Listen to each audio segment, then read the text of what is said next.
ओम अखंडमंडलाकारं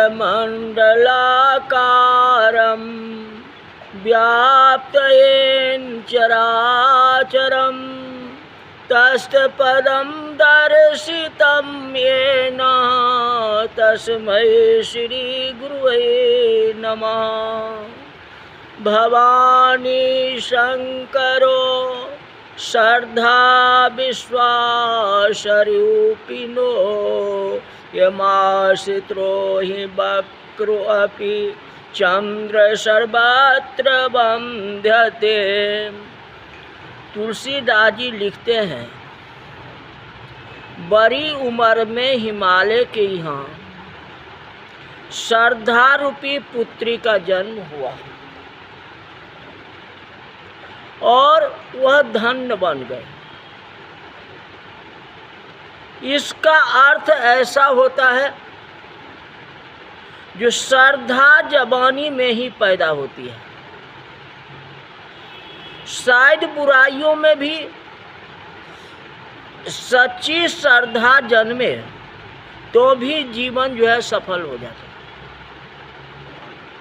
गोस्वामी जी लिखते हैं, कन्या धीरे धीरे बड़ी होने लगी, श्रद्धा धीरे धीरे बढ़नी चाहिए। सावन के महीने में भगवान शंकर स्वयं थक जाएं, इतनी श्रद्धा लोग दिखाते हैं। और 11 महीने शिव जी के मंदिर में कोई दिखाई देता ही नहीं। क्या रही श्रद्धा? ऐसा नहीं होना चाहिए। जिसे जीवन में सच्ची अस्थिर श्रद्धा शिव जी को सौंपनी हो, तो श्रद्धा का विकास धीरे धीरे होगा। श्रद्धा विश्वास स्वरूपिणो, गन्ने को ऊपर से खाना शुरू करे तो जैसे नीचे नीचे जाते हैं, वैसे वैसे मिठास जो है बढ़ती जाती है। श्रद्धा को भी वैसा ही समझना चाहिए। गन्ने के ऊपर से खाते हुए जैसे नीचे नीचे आएंगे, तो बीच में एक गांठ आती जाएगी। यदि अधिक मिठास लेनी हो तो गन्ने की गांठ को तोड़नी पड़ेगी। पुनीत महाराज कहते हैं, संसार सैर दिनो साठो जे भाडगले सुख करी गांठो।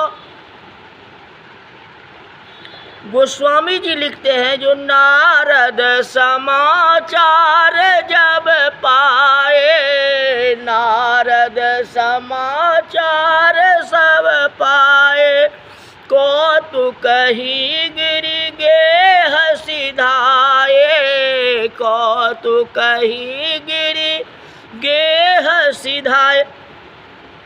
यह सब समाचार सुने तो कौतूहल बस होके नारद जी हिमालय के यहाँ गए। इसका अर्थ ऐसा होता है, जब जीवन में श्रद्धा बलवान बनती है तो संत अपने आप पहुंच जाते हैं और प्राणी को शिव जी तक पहुंचने का मार्ग जो है बता देते हैं।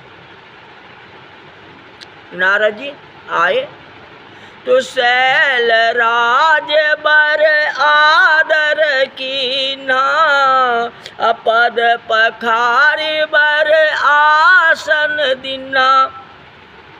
पर्वत राज हिमालय ने नारद जी को सत्कार किया और चरणों को धोके उत्तम आसन दिया। पद पखारी बर आसन दी। अपनी पुत्री को बुला के मुनि को वंदना कराया और कहा कि हे मुनिवर, आप त्रिकाल ज्ञानी और सर्वज्ञ हो, आपकी गति चारों तरफ है, इसीलिए आप हृदय में विचार करके इस लड़की के गुण और दोष बताइए। नारद मुनि उमा का हाथ देख करके हंसते हुए कहा, जो आपकी कन्या सर्वगुण संपन्न स्वभाव से सुंदर है, सुशील है और सयानी है। इनके अनेक नाम हैं, उमा, अंबिका, भवानी, गौरी, इनके अनेक नाम। और ये अपने पति का सदा प्रिय होगी और इसका सौभाग्य जो है अखंड होगा, माता पिता को यश दिलाएगी, यह समग्र जगत की पूज्य होगी। इनका नाम लेके संसार की स्त्रियां पतिव्रत धर्म तत्व का पालन करेगी। पर इतने उत्तम लक्षणों से युक्त इस कन्या को एक दो रेखाएं बराबर नहीं है। सबको तो ठीक है, एक दो रेखा जो है बराबरी नहीं है। हर एक ज्योतिषी ऐसा ही कहते, पहले तो सब कुछ अच्छा अच्छा कह जाते हैं, अब बाद में धीरे धीरे खराब कहना प्रारंभ कर देते हैं। जरा ये राग रेखा बराबर नहीं है। नारद कहते हैं, जो कन्या के हाथ में ये रेखा जरा विचित्र है। आप सुनो। अगुण अमान मातु पितु हीना, उदासीन सब सन से छीना। जय सिया राम, जय जय सिया राम, जय सिया राम, जय जय सिया राम। कहते इससे पति अगुण वाला मिलेगा, गुण वाला नहीं मिलेगा। जिसके माता पिता नहीं होंगे और उदासीन कोई मित्र नहीं, न कोई दुश्मन, और अमंगल वेश वाला होगा। सभी संशय जिसके छिन्न गए होंगे, भिक्षा मांग के पेट भरता होगा, शरीर पर भस्म लगाता होगा, शमशान में भटकता होगा, ऐसा पति इसे मिलेगा। ऐसा इनके हाथों में लिखा है। माता पिता कांप गए, ये क्या कर रहे हो महाराज? पहले तो आपने बहुत अच्छा बताया, लेकिन अब आप ये क्या कर रहे हो? नारद कहते हाथ में ऐसी रेखा है जो ऐसे ही पति मिलेगा। माता पिता के आंखों में आंसू आ गए। इतनी सुंदर पति को ऐसा पति मिलेगा, इतना सुंदर पुत्री को ऐसा पति मिलेगा। रामचरितमानस में लिखा कि माता पिता के साथ साथ पार्वती की आंख में भी आंसू आ गए, पर आंसुओं में फर्क था। माता पिता के आंसू दुख के थे, जो ऐसा पति मिलेगा, और पार्वती के आंसू जो है हर्ष के थे,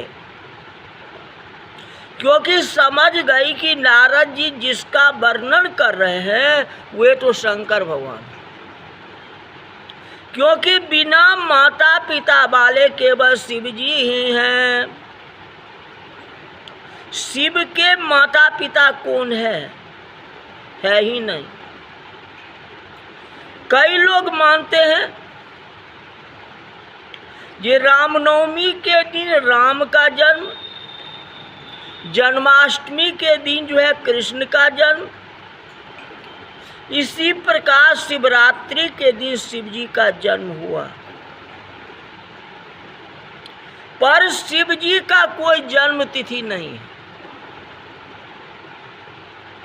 कई लोग कहते हैं शंकर का जन्म कब हुआ। प्राणी का कभी जन्म होता है, शिव तो अजन्मा है, वह अजन्मा है, उनका जन्म कैसे होगा, ये संभव ही नहीं है। उनके माता पिता है ही नहीं। आपने पुराणों में कथा सुनी होगी, जो शिव जी का जब पहला विवाह हुआ दक्ष के घर में, जब मंडप में बैठे तो कन्या सती आ गई थी। मंगल फेरों की तैयारियां हो रही थी। जब पंडित जी ने शिव जी को वर के रूप में बिठाया और कहा कि हमारे यहाँ ऐसा नियम है कि वर राजा आपको अपने पिता का नाम बोलना होगा, तभी फेरे आगे बढ़ सके। वर ने कहा मेरे पिता कौन, मैं तो सारे विश्व का पिता हूँ, ऐसा पता होता तो विवाह करने आता ही नहीं। पंडित जी ने कहा कि नहीं, यही नियम है, आपको अपने पिता का नाम बोलना ही पड़ेगा। शिव जी मुसीबत में पड़ गए। कहा कि मेरे पिता है ही नहीं, मैं तो अजन्मा हूँ। जो खुद अजन्मा है उसका पिता कौन। नारद बारात में आए हैं, उनको ख्याल आया कि पंडित जी जिद कर रहा है। शिव जी गुस्सा हो गए तो सब उड़ा करके रख देंगे। ये नारद जी ऐसे काम में बहुत कुशल थे। पुराणों में आप लोगों को दो ही बात पढ़ने को मिलेंगे, आपको ख्याल आ जाएगा। पुराणों में दूसरी बात दिखाई नहीं देती। आशीर्वाद एवं श्राप, और इनके बीच में जो है नारद मुनि है, इन्हीं से पुराण भरा हुआ है। कोई भी पुराण उठाओ तो नारद जी होंगे। एक तरफ देवता, दूसरी तरफ राक्षस, और कहीं आशीर्वाद तो कहीं पर श्राप। इन दोनों के बीच में नारद जी बीना लेके घूमते रहते हैं। इससे सारा पुराण भरा हुआ है। इसका मुख्य कारण यही दिखाई देता है। ऐसे प्रसंग में भला नारद जी न हो, उनको सारा कार्य ऐसा ही होता है। नारद को गुजराती में इस प्रकार कहते हैं, नारद। इसका बात रद्द नहीं हो सकती। नारद जी जो कह देंगे न, वे कभी जब विफल नहीं हो सकता है। वृथा न होई देव ऋषि वाणी, वृथा न होई देव ऋषि वाणी। जो बोले वो होता है। उनकी बात जो है पत्थर की लकीर होती है, कोई काट नहीं सकता। नारद जी शिव जी के पास आकर के बोले, यहाँ आप विवाह करने आए हो न, पंडित जो कहता है वही कर लो। शिव जी ने कहा मेरे पिता तो है ही नहीं, किसका नाम लूँ। तो नारद बोले किसी का भी नहीं, ब्रह्मा जी के नाम दे दो। ब्रह्मा तो सब कुछ है ही ना, उससे बढ़ के क्या है। नाम बोलने में क्या पता है, ब्रह्मा जी का नाम दे दीजिए। तो वहाँ तो ब्रह्मा जी का नाम आ गया। अब फिर दादाजी का नाम पूछेंगे, परदादा जी का नाम पूछेंगे, क्या क्या बताएंगे। कथा कल आगे बताएंगे। आज की कथा यही तक रही। आप लोग जो है श्रद्धा के साथ इस कथा को सुने। जो श्रद्धा संबल से, जो श्रद्धा के अनुसार इस कथा को सुनता है, उनके परिवार परिजनों का जीवन सुखी होता है। इसलिए जितना हो सके कथा सुने, इस कथा को आगे बढ़ावें, मोबाइल से कनेक्ट करें। आपके घर में भी सुखी जीवन रहेगा, हमारे घर में भी सुखी जीवन रहेंगे, धर्म कर्म चलता रहेगा। बोल शंकर भगवान की जय।